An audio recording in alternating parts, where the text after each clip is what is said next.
To soccer, there can only be one king in the field at any given time. Shouei Barou is a character that cements himself as the king in a lot of the matches that he's in, but how did he come to gain this throne? Well, in this video, I'll be going over Barou's character, matches, and the skills that he portrays to answer the question of what qualities Barou has that makes him the king of the field, and how he gained these qualities. But before we begin, I'd like to ask you that if you enjoyed the video, of course make sure to like the video and subscribe to my channel, since I make Blue Lock content quite often and it's pretty high quality, and you can check some more of it out here. To begin with Barou's character and skills, the first time we see some of his skills is in the first match of Blue Lock actually, in the Team X versus Team Z match. The game begins very chaotically since, like Ego told them, they're trying to play for their own selfish reasons, since their main objective is just to score goals and prove their worth as a striker. So due to that, none of them are really trying to assist their teammates, but it's rather more like a free-for-all. Or rather, this is the case until one overwhelming presence turns the tables. That presence is of course Shouei Barou, blowing through the crowd of people and taking the ball right from under all of them, telling them all to get out of his way or he'll kill them,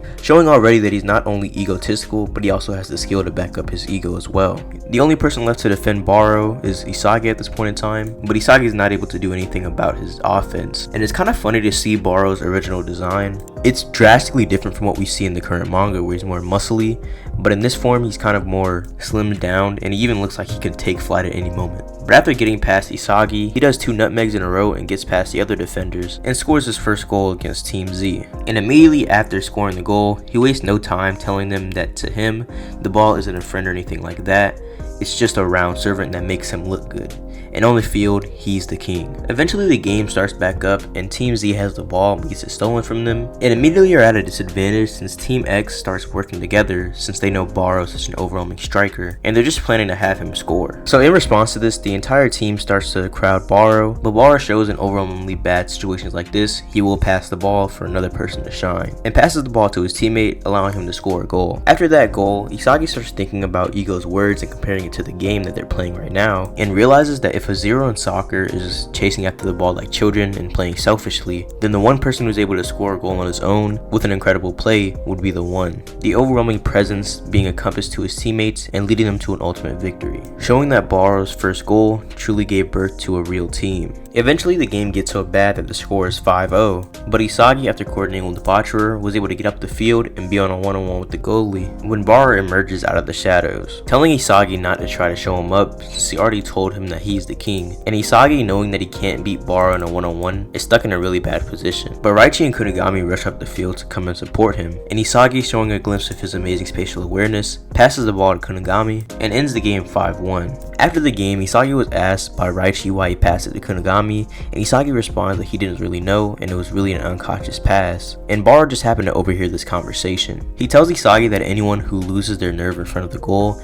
isn't cut out to be a striker, and that he does not have what it takes, showing that one of the qualities of a striker that Barou holds is a very calm and rational mind, which kind of makes sense in hindsight when you see that he did join the Ubers team, which is the most logical and uniform team in the Neo Egoist League. The next time we see Barou is in chapter 25, where Isagi encounters him in the training room, and at this time, Barou's physique seemed to have evolved to more of what we know now. But Isagi and Barou begin training together, and Barou just shows Isagi that he's still above him and how much he's truly evolved, never letting Isagi get the chance to steal the ball like Isagi had planned to, and shooting the ball unexpectedly, scoring on Isagi, showing that he's up to his scoring range from what it was previously. They play again and Barou shows Isagi why he's called the scoring king, scoring on him pretty easily once again. But after Isagi watched his first 2 plays, he was able to pretty accurately predict Barou's shooting range, saying that about 40 to 45 meters left of the goal and 23 meters away, the odds of Barou scoring dramatically increase. But he was off by 4 meters, and Barou showed him that he can actually score from 27 meters out. And after destroying Isagi one last time, he tells him that as long as he's on the field,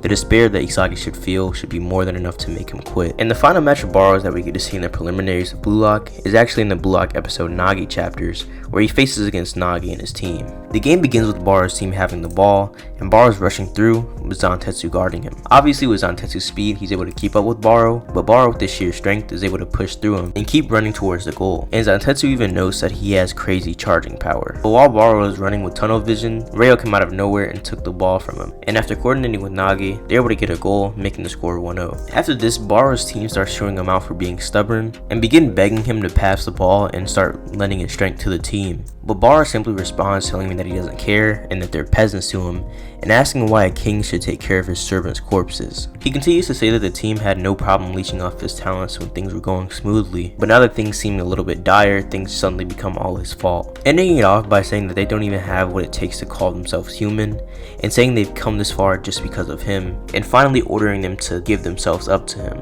Due to this little rant that Barou went on, his team decides to try to play without him and win the game that way. This obviously fails since they're a bunch of no-names and they end up getting the ball stolen from them and allowing Team V to get a 3-0 lead. But eventually, Barou is able to intercept the pass from Reo to Nagi and is faced with a one-on-one matchup against Nagi himself. He starts off the matchup with immediately insulting Nagi, telling him that he's a servant who can't even do anything without being ordered to, and is able to actually get past Nagi. He's then faced with both Zantetsu and Reo, but he just accelerates through both of them and continues going towards the goal. While this is all happening, Reo is praising him, saying that he's not just another selfish player, but he's a rare talent that lives for the sake of the goal, and when he stands out, he's an existence that's easy to destroy, but when left unmarked, he begins to shine, a talent that lies and waits in the shadows.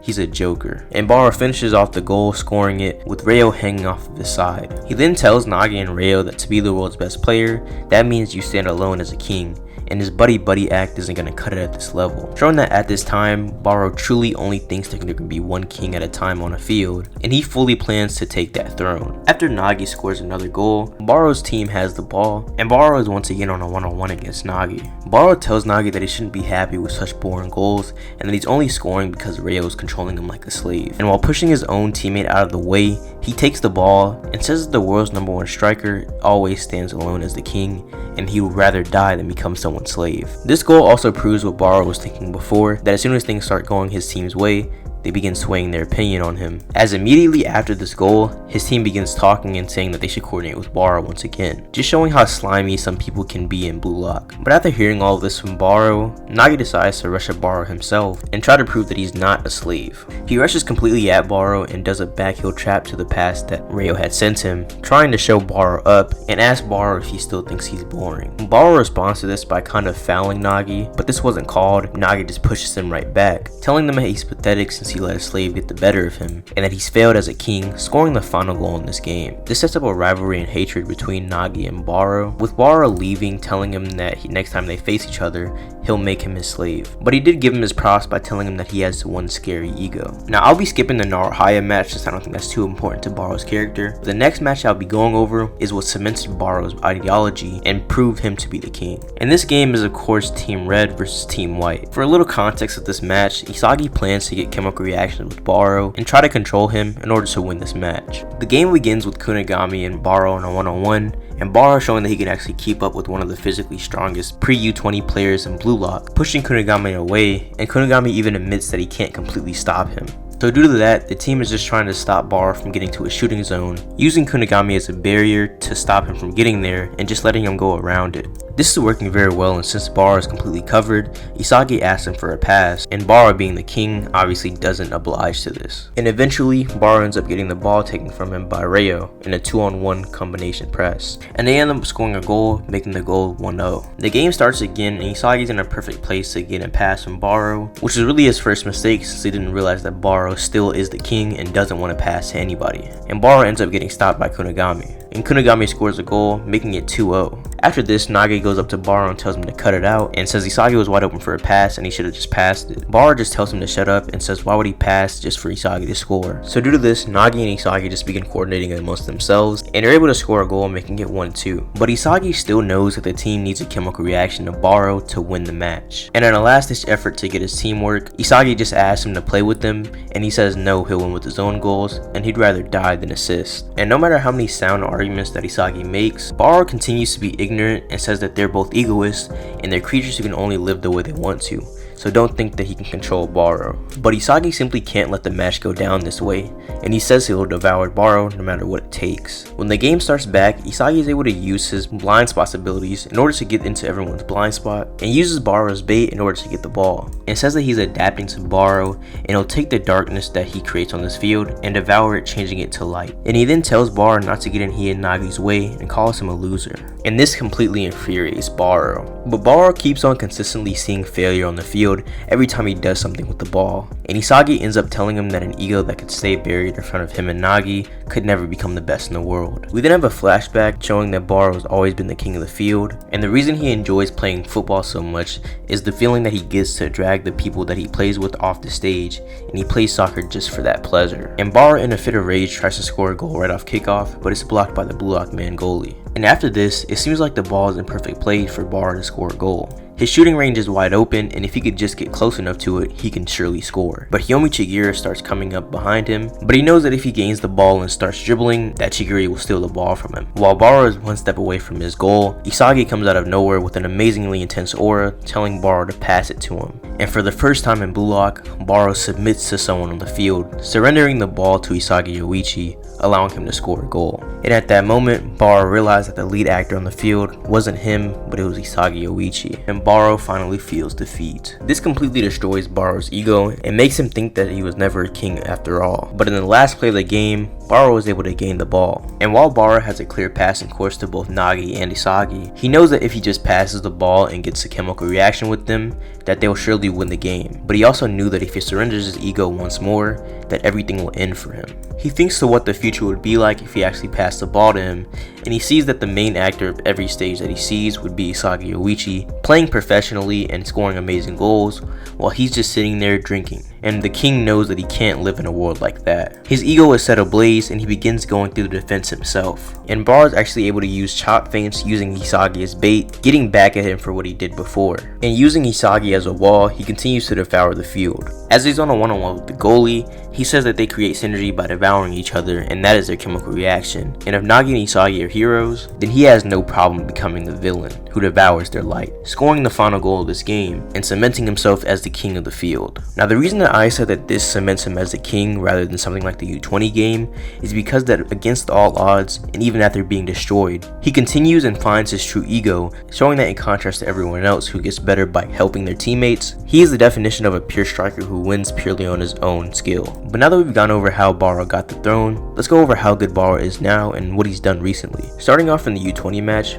Shouei Barou is subbed in order to stop the chemical reaction that's happening between Sei and Shido, and to throw the entire field into chaos. And we see that Ego actually told Barou that if anyone ever tried to give him commands on the field, to simply ignore them, and his only goal is to devour Isagi Yoichi, showing that the way Barou plays is most likely the most optimal that he can play on a team like this, given that someone like Ego, one of the best coaches that we know of, tells him to play this way.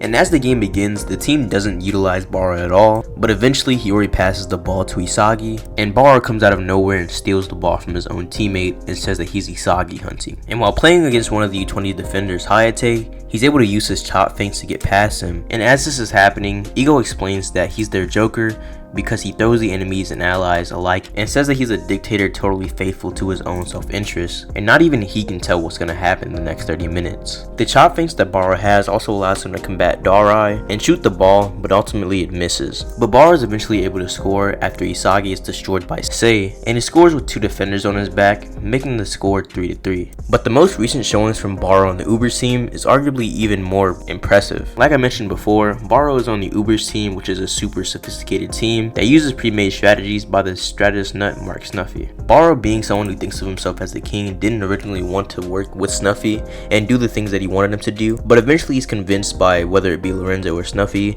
to play the way that they want him to, and this ends up working out for him since he is the origin of their offense, and Snuffy even says that he has the best potential in Blue Lock. And we get to see the skill that Snuffy's talking about in Barou's first goal. With Barou and the Ubers on offense, they throw the field into chaos, and they make it so Gagamaru, Germany's goalkeeper, can't see who has the ball, and Barou shoots at the perfect time, scoring an amazing goal with his Predator Eye ability. In a nutshell, Predator Eye is an ability that allows Barou to stalk his prey until the moment that they drop his guard, showing the perfect time for him to score a goal. This is supposed to be a direct contrast to Isagi and his metavision, where his is really viewing the entire field, and Barou's is focused on one person, giving him a high probability of scoring with his teammates, as they create a haze on the field, allowing him to be unseen by the goalie, while he has his eyes set straight for him. But that's all I have for today. If you enjoyed the video, make sure of course to like the video and subscribe to my channel, since I make this content quite often, and also comment down below what you think of Barou and his character. But yeah, goodbye.